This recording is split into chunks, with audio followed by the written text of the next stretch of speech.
Great. Welcome, everybody. Thanks for joining us this evening. This, unfortunately, is our last ISSessions meeting for the academic year. I do want to thank all the executives that participated in making this very successful year. You guys did a phenomenal job. And we have started the process already of selecting the new executives for next year. And in our next meeting, we'll be introducing the community to the new team. So for the schedule for today, we're going to be starting off with the news segment as usual. And then we'll be going into providing you members with some resources that you might find useful for the summertime. After that, we're going to be taking a break, and after the break, we're going to be followed by Milos, who is going to be talking about purple teaming and the how and why. So next up, we'll start off with the news. Hard to believe it's been a year already. So much things happened in such a brief time. So, looking forward to see what 2022 brings us. And with that being said, about 1 year flying like nothing. Now that it's been the first quarter slash first third, now we're starting to get a lot of reports coming in about 2021. And one of these first ones is from Mandiant, which has a record year for exploited zero-day bugs, and this by a long shot too. So, as mentioned earlier, Mandiant reported that in 2021, that year alone was responsible for breaking records for the most exploited zero-day vulnerabilities in a single year. Mandiant reported up to 80 cases of zero-day vulnerabilities being used. However, some other companies have come up with different numbers, such as Google with reporting 58. Mandiant's report shows that there was a 2.7 times increase from 2020, which only had around 30 exploitations for zero-day vulnerabilities in comparison. The most notable group was a Chinese espionage group, which was responsible for 8 of those listed, particularly one named Hafnium, which you've probably heard of in recent news, especially around the Microsoft Exchange vulnerabilities. This makes China the new lead in zero-day exploitation for recorded attacks. And around 4 of these attacks, as mentioned earlier, were based on the Microsoft Exchange vulnerabilities. Happening used many of these vulnerabilities to breach US defense contractors, disease researchers, and law firms. Surprisingly, I thought that the number would have been higher for both of these countries, well, more so for Russia, but Russia was reported around having 2 zero-day vulnerabilities being exploited, and North Korea only one.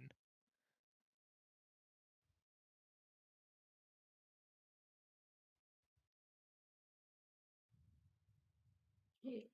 So related to the Ukraine war, this news is about Microsoft has seized 7 domains that they think were for ongoing cyber attack from Russia-sponsored group that target Ukrainian-related digital assets. So Microsoft obtained court orders to take control of the domains it said were used by StroTM, also known as APT28, Sofacy, Fancy Bear, and Setnet. So basically, like they are in the same group. They are the same group, but with like several different names. And Microsoft reported attackers used the domains to target Ukrainian media organizations, government institutions, and foreign policy think tanks based in the US and Europe. So Microsoft Vice President Tom Burr said, we obtained a court order authorizing us to take control of 7 internet domains Protean was using to conduct these attacks. We have since redirected this domain to a sinkhole controlled by Microsoft, enabling us to mitigate Protean's current use of these domains and enable victim notification. So a sinkhole is a way of redirecting malicious internet traffic so that it can be captured and analyzed by the security analyst. So Microsoft is redirecting those traffic to their own sinkhole for security analysis. And this is actually not the first time Microsoft do this. So Microsoft has used this approach since 2014, and it has seized 91 malicious domains as part of 15 separate court orders against what it asserts are Russian language threat groups. And the use of going through the court obtained a temporary restraining order against those identified as behind the malicious domains has been the main method that Microsoft has used to disrupt malicious campaigns. The court order shut down the malicious activity and gave Microsoft the legal authority to reroute traffic to domain Microsoft controls. And Microsoft will redirect the traffic from this domain to their sinkhole for further analyzation.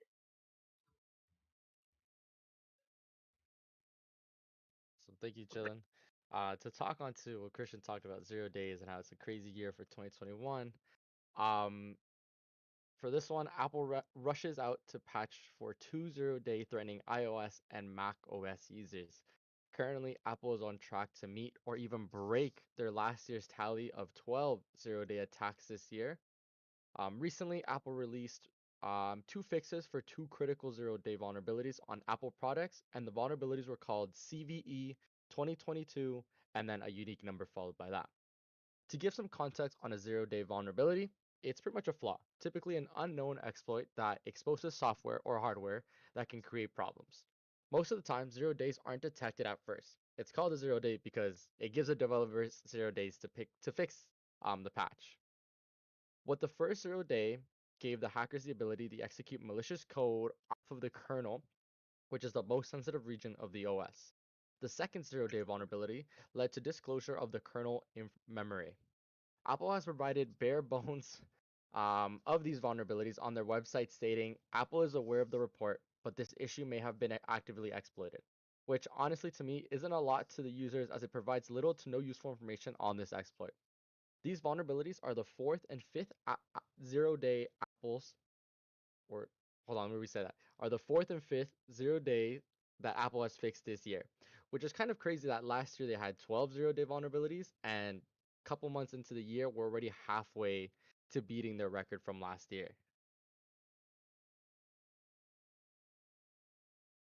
Yeah, and nuts to see it. Just how much more often 0 days are coming up. I wonder how much of them has to do with Log4j. But now that I'm thinking about it, Log4j was late, like November, I believe. So it's probably not people realizing how useful they are now, but probably just people starting to invest more and more into cybersecurity offensives and realizing how useful a 0 day vulnerability can be. But on the topic of exploiting, here's another one, which is Five Eyes Nations revealed 2021's 15 most exploited flaws. So, for those who don't know what then the Five Eyes are, they consist of five countries, which is the US, Canada, the UK, Australia, and New Zealand. Some of the vulnerabilities that they noted in particular were Log4j, Microsoft Exchange, and Atlassian Confluence, which is used for a lot of like workstations, I believe. 73% of these vulnerabilities were discovered in 2021. On the other hand, when you look at the other 27% of the vulnerabilities that were being used within the year, is that they've had patches out that have been out for a long time, and we're talking a minimum of a year. CISA, which is a US department for cybersecurity, reported that many of the older flaws are becoming less and less common, thankfully. Some of these older vulnerabilities affected Microsoft NetLogon, Fortinet's FortiOS, plus Fortinet's proxy, and PulseSecure.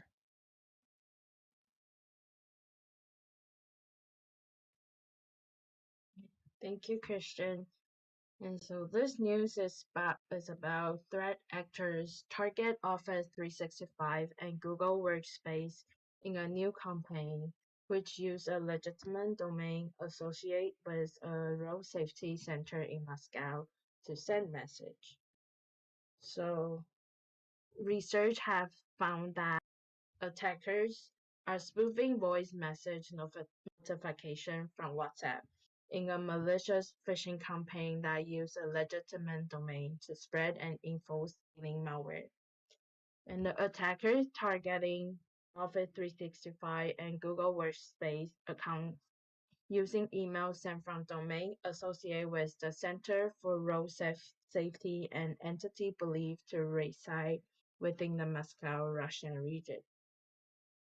The site itself is legitimate, as it's connected to the state road safety operation for Moscow and belongs to the Ministry of Internal Affairs of the Russian Federation.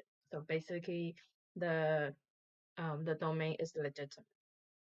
So far, the attackers have reached about 27,000 mailboxes with the campaign, which spoof WhatsApp by informing victims they have a new private voicemail from the chat app, includes a link purporting to allow them to play it.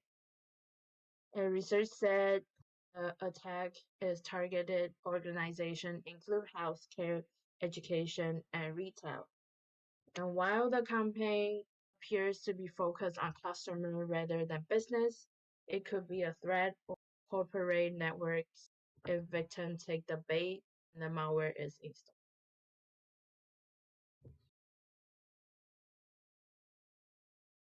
Moving on to more phishing related. Exchanging server spread in iced ID phishing campaign.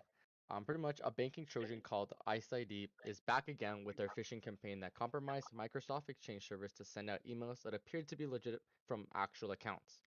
To give some backstory on the ICE ID Trojan, attackers would submit a contact us form containing copyright and fragmentation or copyright infringement with blah blah blah, a lot of other information and mentioning evidence of legal infractions to appear to legit to the organization. And once the link was clicked, it would download the so-called Trojan ICE ID, which is an information stealer and loader for other malware.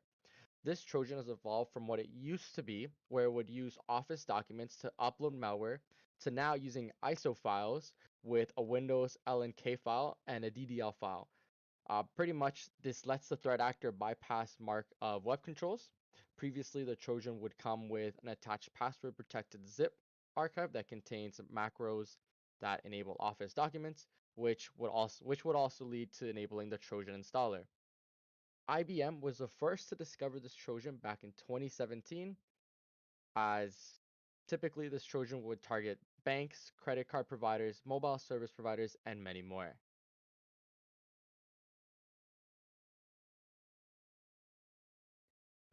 On more espionage and or more news relating to Russia and Ukraine, China has recently turned cyber espionage eyes to Russia as Ukraine invasion grinds on.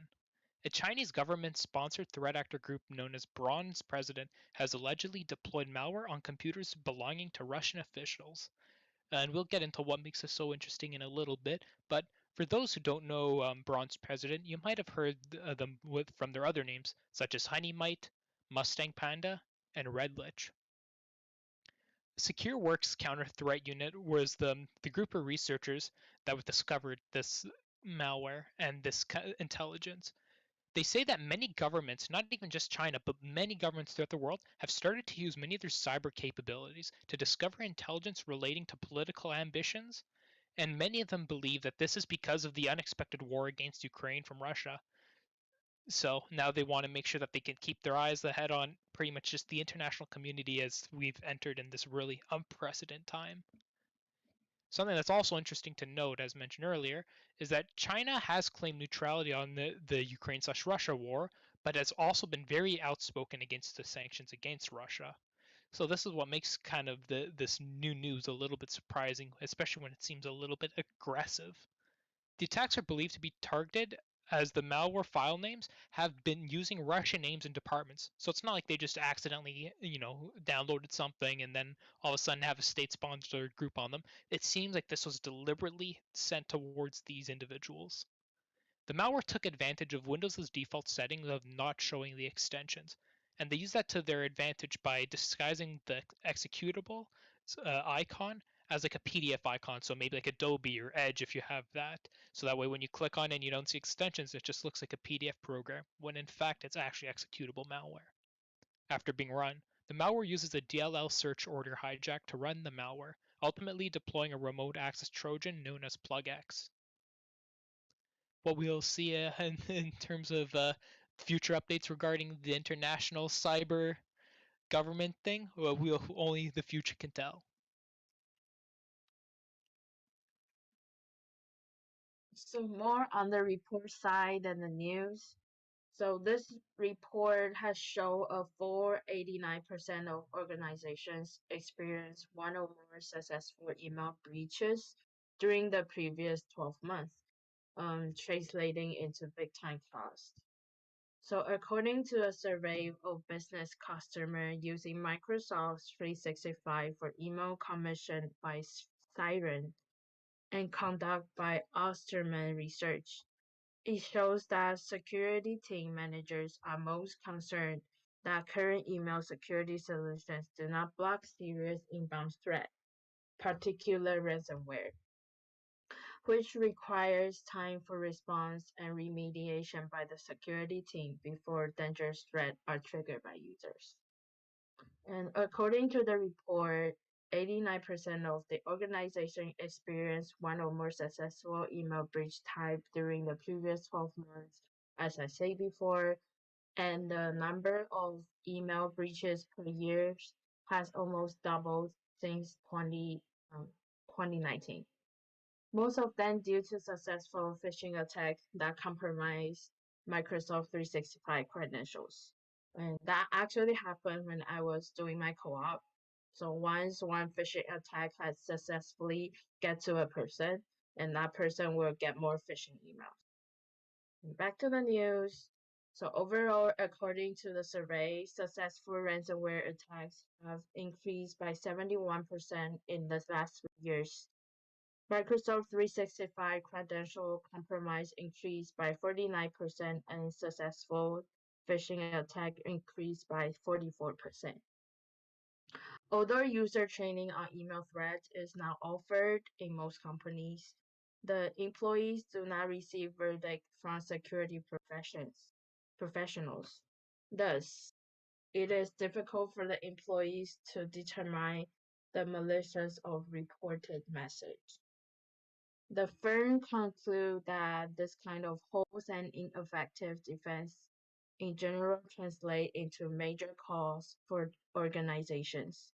So this costs include post-incident remediation, manual removable of malicious message from inboxes, and time wasted on trianging message reported as suspicious that proved to be benign. Organizations face a range of other costs too, including alert fatigue, cybersecurity analyst turnover, and regulatory.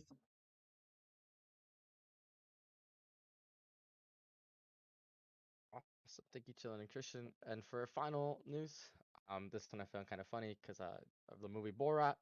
So, with the world evolving, attackers have found ways to spread ransomware and denial of service in this new rat compared to traditional rat functionality of backdooring inside a victim system. Funny enough, researchers at Sable Research Lab named this rat Borat because of its use of a photo of the actor Sacha Baron, who most of us know as a comedian and actor of a popular movie called Borat. This Borat rat, it's gonna trip me up for a little bit. This Borat rat comes with features such as performing malicious activities more than other regular rats did. Again, making this type of rat more advanced than what the typical traditional rat could do. The Borat rat, a combination of remote access, spyware, and ransomware, according to cyber researchers. Uh, this also acts like a framework where it can provide a dashboard and perform multiple activities on the victim's machine as a remote service. Um, Cyber researchers Cyber researchers analyzed the Trojan and found out that this had a variety of functionality that included key logging, audio recording, webcam recording, remote desktop session, code, and many more. But those are just some of the functionalities that this Trojan came with, making it more advanced than the typical rat that some of us are used to. Some other remote activities that this rat could do would also be play audio, swap key bindings, show and hide different things on the desktop, and many more. Again, this being very dangerous as now without being able to see if your computer is being controlled with this advanced wrap, we're able to do a lot of behind the scenes where the user isn't aware of this advanced Borat rack going on in their system.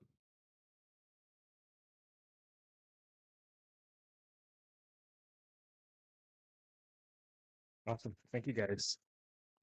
So next up, we have a fairly new segment that we thought might be useful for the folks who are, finishing their school and looking for something to do over the summertime. So we've created some resources or a compilation of resources that you might find useful to further your learning. So that's going to be presented by the content team, and take it away, guys. Thank you, Nash. As you were pretty much saying, now that summer's finally here, and most of us here are students, we're now thinking, okay, now what do we do? Sure, maybe a lot of us have co-op, but even after you finish working, you still got all that time, you still got all of your weekends, and now you're just going to be thinking, okay, now what? And especially with a lot of people, if you're away from school for so long, you start to slack off a little bit. You don't tend to focus on the technical side a little bit, and you might lose things. Or maybe you want to improve more on the technical side, but you just don't know where to start. Well, luckily for you, this segment is just for that. So, welcome to Hacker Summer, and we'll start it off. Okay, so first one, we will recommend you to participate some CTFs. Like new, so excited. So here is the CTF event during summer. So due to the page size limitation, like these are the events that we can fit in this size. Then all these events are from the ctftime.org. And if you want to find more events for June, July, and August, you can go on the CTF time page and check the schedule. And also like this event for May and June is not all the events for May and June. So if you want to check the more detailed schedule, you can go on CTF time.org. And we choose this event because they are all online events, so you can participate anywhere around the world. Even you are traveling or you are having vacation on the tropical islands, you can participate on like the CTF. And most of these events are in Jeopardy format and one attack defense. We high oh the CTF the 1, 2, 3, 4, 5, 6, 7. The seventh one, CTF. That one is a more beginner friendly, and other are more advanced ones. So regarding to CTF learning materials and how to you prepare and practice for CTF. First, if you don't know what's CTF and you want to know more about CTF, like different format and more like have a holistic understanding of CTF, you can go back to our previous CTF segments on February 10th, 2022. So that recording is on YouTube. And for other materials, like for beginners, you can try Pico CTF. So Pico CTF, they actually have CTF every years, but actually after the CTF, they turn into a learning platform, so you can practice your CTF skill on their previous CTF questions. And over the wire, so over the wire is so popular that you can find the solution on the YouTube or walkthrough from the YouTube. So that is super helpful for beginner. And try hack me, like that's a platform. And to be more advanced, you can use the Hack the Boss, Blue Team Labs, and Hack this site.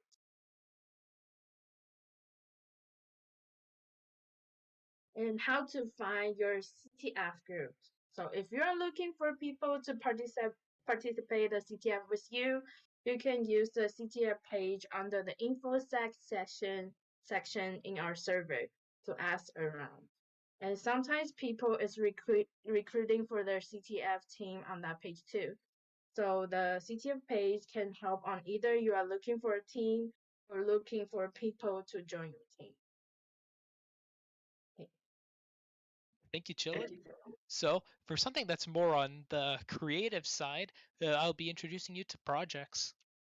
So, we all know what projects are, but what makes a good project?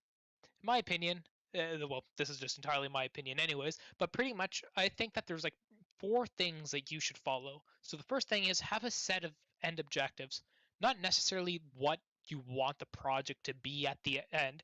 A lot of the time, as that goes as you work across with it, but pretty much have a set of definable goals and try to put yourself on the timeline to them too. So that way you're ensuring that you complete them. And then as you start having more ideas, you can start adding those to your objectives and to your timelines. So that way you can start getting things done. If you're past, don't worry about it. Just keep setting the new dates or whatever. But just make sure that you're always keeping a goal that you can obtain. Another thing is, does it teach you anything new? So maybe you're a programmer and you want to start learning some APIs. For example, one of my own projects that I've used to work on was a Discord bot that worked with the VirusTotal and Discord API. So that taught me a little bit about how APIs worked. If you want to learn maybe specific software such as Snort, Kubernetes, social engineering toolkit, Kali Linux, literally anything, just make sure that your project can fall under one of those. It also doesn't necessarily have to teach you anything new. It can also extend or reinforce your previous knowledge from things you've worked on. So let's say you were practicing Python throughout the year and now your Python course is done. That doesn't mean you should stop right there with Python. You should create maybe a project that will help reinforce what you learned. Maybe make it with mutating strings or some type of loop or some type of small little text-based video game. Something like that that just already reinforces what you know, but it makes sure that you don't forget it. I think something that's also important about projects is making sure that you have a little bit of creativity or creative liberty to it. I find as people we're very imaginative creatures. We like to invent things. We like to keep our mind going. And one of the ways that we do that is with creative outlets. Many people require a creative outlet. For many people, this is crocheting, painting, etc. This is something that you should always keep in mind because you want to have fun with your project. You don't just necessarily want it to have it drag on. So making sure that you have some creativity with it is a good way to do that. Another thing that you should consider is, do you want it to be an individual project or do you want to work with other people? Here's the thing, there isn't necessarily a better of the two. Both are great and for different reasons. Individual projects require you to, pick up your slack or your weight a little bit more. So they can be very technically fulfilling, while collaborative projects can accomplish things on a larger scale and can also teach you leadership and teamwork. So now I'm going to go through a couple of examples on some projects. You don't necessarily have to stick it to just this. As you can imagine, there are a lot of different projects you can cover. One of the biggest things that you can use is a Raspberry Pi for your projects, and that's because of how affordable, transportable, and powerful they are. Keep in mind, it might be a little bit harder to come across Raspberry Pis with the current semiconductor shortage, but if you're able to find one, I think this will always apply every year, even, not necessarily throughout the summer or whatever. Granted, all of these would apply with that same principle, but if you don't know what a Raspberry Pi is, pretty much they're mini PCs that run on ARM architecture. Slowly they're getting a lot. I think right now the Raspberry Pi 4 is the most newest one, and I think it goes up to like 4 GB of RAM. I'm pretty sure you can actually extend beyond that now. But honestly, really good computers, and they're especially really good when you combine them with Linux. What's worth noting is that they also run software like Kali OS, Ubuntu, and I'm pretty sure it even runs Windows IoT. So, what can you do with a Raspberry Pi? They're great for creating so many different things. Some examples of these things that you can create are honeypots, network monitors, Pi holes, which if you don't know what a Pi hole is, it's pretty much just something you can set between you and your router, or I'm pretty sure that's at least the way it works. And it can pretty much almost act like a tunnel or VPN, where it just kills all any advertisements. Mobile Kali PCs, an evil twin router, so pretty much just something that's disguised to look like a router, but it's actually a malicious router, home gadgets, Discord bots, and so much more. While this one applies more for the more technically inclined people, you can definitely apply the skills that you learned from both what Chilin and Pablo are going to go, or either Chilin or Jackson. I forget who's doing resources. Well, Chilin did CTFs, but some will be covering resources in a bit, and this is a great way to apply some of that knowledge. Just again, keep in mind this is very technical, but it's a great way to get rewarded for what you've done. You can find a lot of bug bounties on BugCrowd, HackerOne. Even specific companies have their own bug bounty pages, such as Uber, Quora, Snapchat, and Discord. And I think I might have just forgotten to explain what a bug bounty is, but briefly, bug bounties are rewards that you get or are bounties set by companies for finding vulnerabilities or any security flaw within their software or program, and you can report it to them specifically or a middleman kind of like BugCrowd or HackerOne, and you can get compensated for that disclosure. And for the last project I'm going to be talking about, and I think is a big one, is creating either yourself a cyber range or cyber lab. Cyber ranges and cyber labs can emulate a live production network and or have a variety of tools to practice InfoSec/IT. So to get an idea of what this is talking about is maybe you do it in either VM, bare metal, or even a bit of both, but you can create like a live Active Directory environment. So you have your domain controller, you have your servers, you have your workstations within the network. That'd be a great way to kind of test and see how things work. Or maybe it can just be solely computer security where you got your exploitable machines, you got your Kali OS or whatever custom distribution you might have created for yourself. If you want to create a cyber range, and I'll link the resources for these later, is that NIST has a great cyber range guide. VMware has a lot of documentation on creating virtual networks and just using their software in general. And hey, if you want to go even beyond that, we ask people within our Discord server, especially the technical chat. I know a lot of people here have created their own cyber range or labs, and they're more than happy to help other people. I've seen people talk about it countless times in that chat, so definitely go for it. Okay, so Cristian did guess right. I am resources today. So these are just a variety of things you can look at or go through over your summer and try to figure some stuff out. One thing I'd like to double down on that Cristian said is using the ISSessions chats. There are always people who are willing to answer any questions, whether it's about your specific projects or even career stuff. Just feel free to ask any questions. And yeah, so a bunch of resources. So first, there are a lot of online resources that you look through or go through, focus on a huge variety of security, as you'll see. So some of these were talked about already, but I tried to get some that weren't talked about.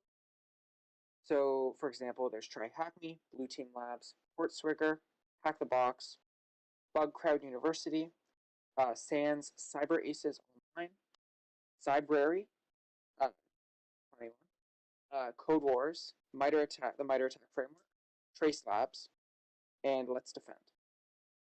So now I'm going to kind of go into some of those more in detail, see maybe you'll be interested.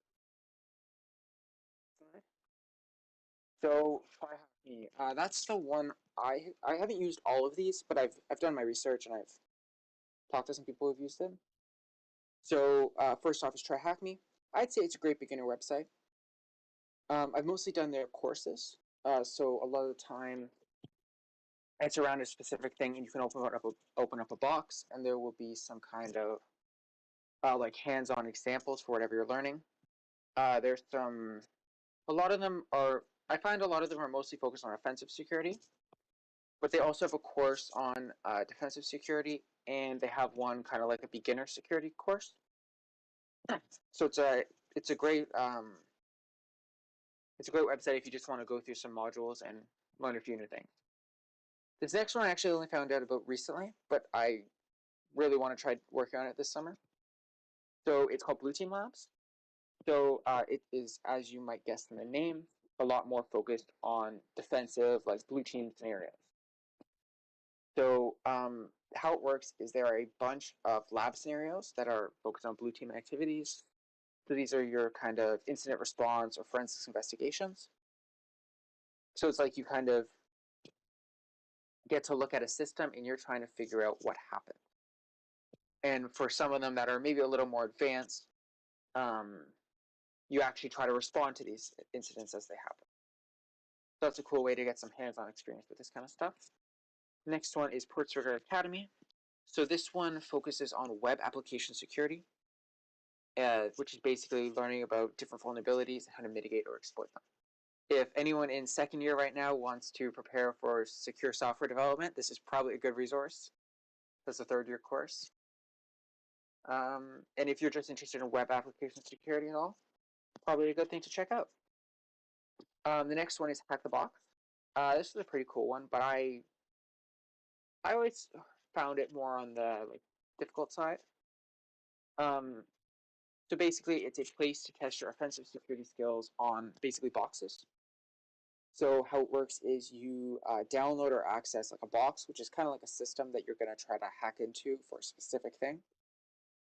And there's a variety of kind of difficulties and types. So some boxes you use a specific type of attack or type of exploit to get into.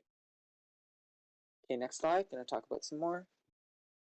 So the next one is Bug Crowd University. So Cristian talked about bug bounties. And so Bug Crowd University is a great place to learn about it. It's basically a bunch of resources and learning materials related to white hat hacking and bug bounties. So I haven't used this before, but I've looked through it today. And there are a lot of articles, different learning resources, videos, stuff like that that can help you kind of get started in bug bounties, or if you've already used it, learn some more. It seems like I forgot to write Sans Cyberace Online. Don't know why.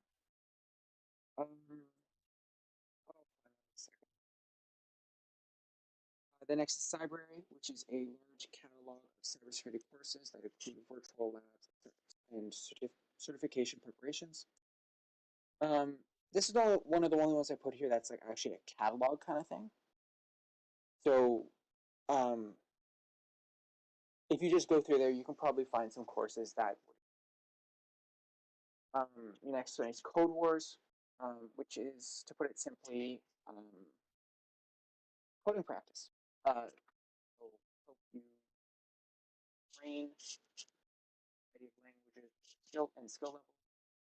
And so, for example, if you're doing the course right now and you haven't done any Python, it'd be a good idea to learn a bit of Python.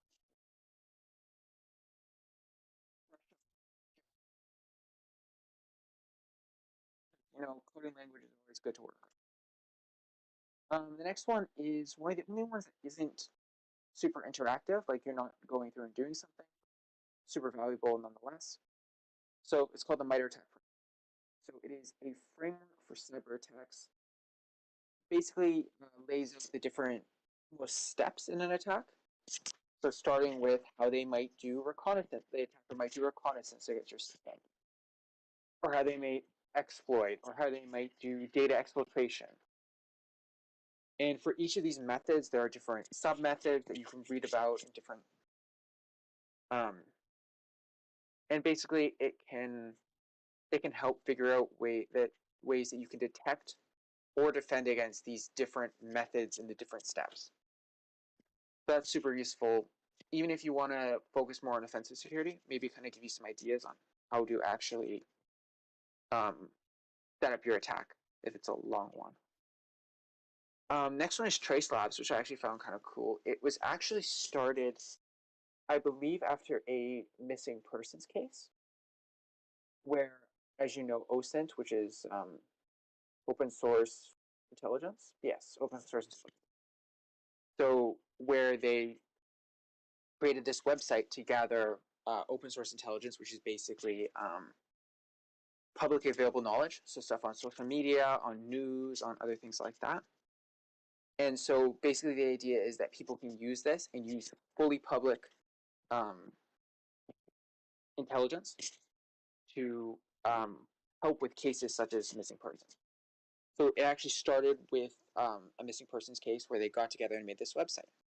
And now they've continued on with that, and they do live cases. So you could actually go on this website and work on your OSINT skills and take part in these cases. And of course, there are also resources help you learn about OSINT skills. And this last one, I actually heard about today because I was watching a video for my co-op role that I'm starting next week as a SOC analyst. So it's called Let's Defend. So it's basically a kind of SOC simulator. So you can open up these kind of boxes in your browser where it'll be a computer, and it'll show you everything a SOC would. So that would be Security Operations Center. So basically, it's where you look at things like logs and alerts and stuff like that to figure out if there's an incident happening. So these training exercises would help you with monitoring, investigation, and incident response skills. Okay, I feel like I need to take a breath after that. So next page. So I'm going to say books. And I know there might be a little bit of sigh here. Who reads books, right? But books are great. And a lot of them, even if they're a little older, a lot of them still hold up. And you can still learn things from them. Most of these books actually came from our amazing program head, Nick. He recommended them to us in our advanced forensics class. So I'm not going to go through and read all of these because a lot of the titles are very long. There are a lot of them, but this slideshow will be posted later today. So if you are interested in any of these books, feel free to take a look. And there are so many different books on cybersecurity. So I'd just say don't count them out. Like if you're interested in learning more, it doesn't hurt to look at it. Okay, next slide. And I think that's it for me. Perfect. So what we could also do over the summer break is to check out some online learning material. So including books and online resources, you could look at courses and certificates, which not only will keep you busy, but they could teach you a lot of cool stuff and they could put you ahead. In regards to courses, they're usually in the form of asynchronous to synchronous lectures that can be, from 4 to 80 hours, and they can be found on websites like Udemy, EDX, and Cybrary, which was mentioned earlier. Each of these websites, they have a variety of industry professionals and, more importantly, teachers delivering interactive lectures to help you learn. And we have a lot of these courses under the InfoSec banner. A bit about these websites: Udemy, they have a lot of sales and promotions that are constantly going on. I mean, if you're just to search up cybersecurity, you would see a lot of sales and 90% off and stuff like that. But I would say, check the reviews to see what people generally say about it, and if it's, it sounds like a good choice before anything like that. But yeah, they have a lot of sales going on, so those promotions can help you save money. EDX is similar, but I've noticed a lot more free resources, and those resources include courses, programs, and boot camps, which was recently introduced. A bit about these resources: they are sponsored by companies, and the teachers are representatives from those companies. So I saw earlier today it was an IBM resource. It was like an IBM program and then an IBM course, and the professor teaching it was from IBM. So I didn't really think that was a coincidence that they're all from IBM. The catch is that most of these courses they have a deadline, so after a certain date they expire, but you still have an opportunity to learn. The other catch is that you would have to pay to get a certificate, so just to level up and get a certificate. But like I said, you still have a very good opportunity to learn. Cybrary, like how Jackson covered, it's a huge catalog of courses. When I used to use it, they used to have like monthly free courses that they would email you about, which was pretty cool. But I'm not sure if they do that anymore. I'm gonna have to check that out later today. A bit about certificates. By itself is just a document that shows that the bearer has fulfilled or surpassed certain requirements. It's not like a safety certificate because in this case it's to kind of prove your skills in a way.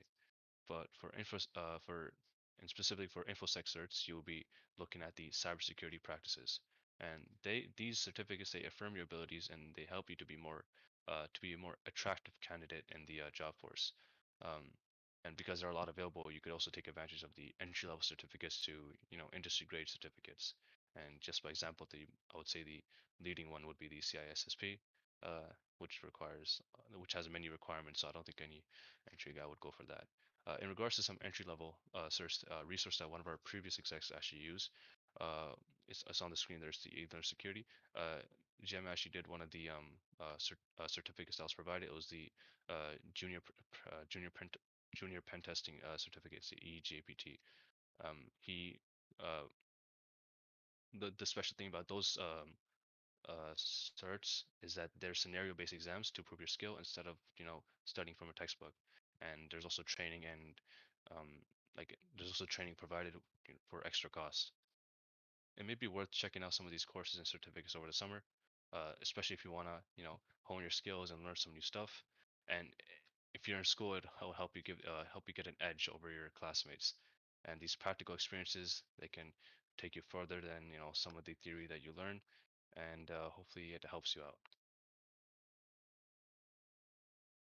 And finally, now you have great another 4 months ahead of you.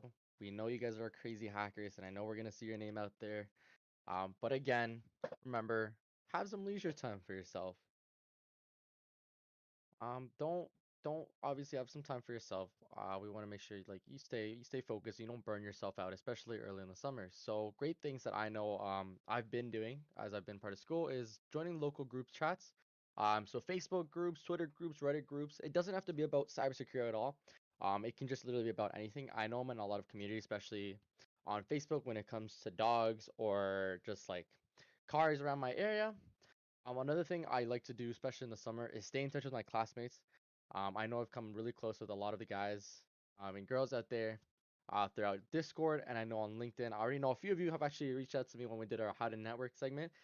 So that's awesome. Definitely reach out on LinkedIn, reach out to others like years or even maybe industry professionals. If you're going to that co-op, maybe start to talk to those people early on. Check out local events in your area. LinkedIn, Eventbrite, and security communities have postings of different events going on. I know one event that I'm looking forward to would probably be Ribfest, as I go almost every year with my friends and my family, and we have a great time.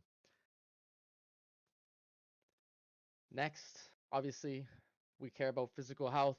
Please, please, please, just make sure, just be aware of not sitting for too long, as we are in a program where we are inclined to sit a lot. And I know some of us have actually looked into or invested into standing desks, which is awesome. But again, excessive sitting can be a negative impact, especially on your health. So exercising is a great way to stay healthy, both physically and mentally. I know I love exercise. It's a great way for me to take a break after having like some exams or crushing a bunch of assignments. I know I like to exercise. Doing simple stuff at home. It doesn't have to be anything crazy. Just getting up, taking a 5 minute walk around your block or even around your house is great. As summer comes up, no more snow, no more windy days with snow. Now we have a bunch of nice sun, no clouds. Get out there, enjoy the nice weather. Maybe look into getting some equipment, either some affordable equipment or even consider a membership. I know some affordable equipment that I have is they're called pedals, and you kind of have them like on your feet, and it's like riding a bike, but it's just the pedal part. So that's a nice little workout I like to do when I'm sitting. Also considering gym memberships, um, even doing different clubs at school. I know when I used to go in person at Sheridan, I would do drop in soccer and drop in volleyball all the time. As one, I would get to meet other like program students, and I would get to meet more Sheridan like teachers and alumni that would show up to these events because again, they are public to Sheridan anyone part of Sheridan, which is great. And finally, something that I know I'm going to be doing as well is some hobbies. I'm going to try to learn something new. And it's not going to be cyber related. It's just going to be for my own personal, like self, just for my own thing. It doesn't have to be like, oh, I'm going to learn a new program. No, as that would be cool. I would do want to take a break. As these next 4 months, I will be busy with co-op. I also want to have some time to myself. Um, some hobbies that are interesting that I know my friends have tried or I've tried is photography, knitting or crocheting, rock climbing, traveling, art, whether that being painting or drawing. I know one thing that I also want to keep in mind is being more environmentally friendly, as I feel this would be a great resource, especially going on to the future. And document your progress. If you're working on a project, talking to friends, communicating with professors, going to events, document, take notes on what worked well, what didn't work well, what you liked about it, what you didn't like about it, and from there you can look back at your progress. It's like, oh, I know how to do this. I've been in this scenario before. I know what I need to do. And yeah, that's all I have. Cristian, do you have any final words for a great ISS program? I think everyone's done a great job of saying what some of the menu options are you got over the summer. But yeah, we're still going to be hosting our meetings over the summer, just once a month, unless if things decide to change on Discord. So make sure you stay committed with their community. Make sure that you're just doing something to improve both your technical skills, especially if you don't have co-op or you're not working this semester. This applies more so for the students. Make sure you got something that you can work on, something that you can practice with. But make sure that you enjoy the little things in life too. Make sure you have those hobbies. Make sure you got things that you can do because that's what's going to make you feel complete. Especially with us spending over 2 years now in COVID, where we have not had as much luxuries as they're starting to open up back now. Make sure you take full advantage of everything that you got. But yeah, that concludes our segment for now. So great, guys. Great advice. I like the balance between, the technical resources and especially the advice that you had for everyone to um, help their not only academic state but also mental and physical state. So I think that's very important. So thank you for that.